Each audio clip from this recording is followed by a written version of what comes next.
Whenever a state legalizes cannabis and starts considering regulations, they need to decide what to do with vertical integration. My name is DeAngelo. Some people refer to me as the father of the legal cannabis industry. The term vertical integration refers to a particular type of business model in which the business controls and manages the entire supply chain, from the creation of the product through its distribution all the way to supplying it to the end user.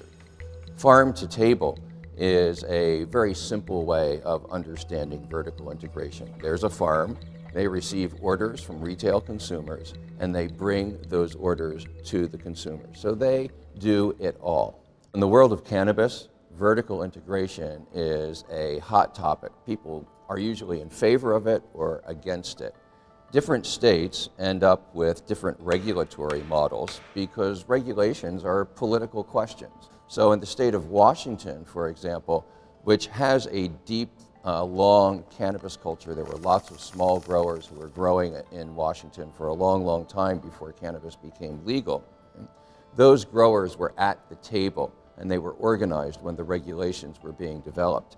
And they made sure that vertical integration would not be allowed because that would open up more opportunities along the supply chain for small companies that could focus on individual little niches of the supply chain. So you can be a small farmer, or you can just be a small little cannabis edibles company. When vertical integration is working well, when it's really serving the consumer, it provides the consumer a superior product, a fresher product at a lower price. This happens because one company is managing the entire supply chain, so they don't have to share parts of that value chain with other companies. The model of vertical integration that I think is very controversial is mandated vertical integration. Mandated vertical integration is when a state is regulating legal cannabis and they say that the only way that a company can get a license is if it grows the cannabis, manufactures all of its products, and runs its own dispensaries. The problem with that kind of mandated vertical integration is that companies that are vertically integrated at that scale require huge amounts of capital. And typically you end up with only 3, 4, or 5, I think in Florida it's something like 7 companies.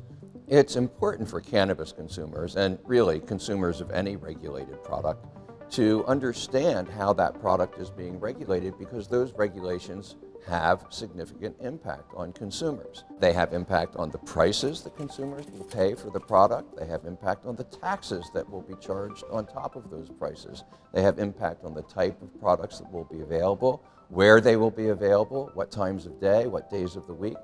So the lives of consumers are directly impacted by those regulations.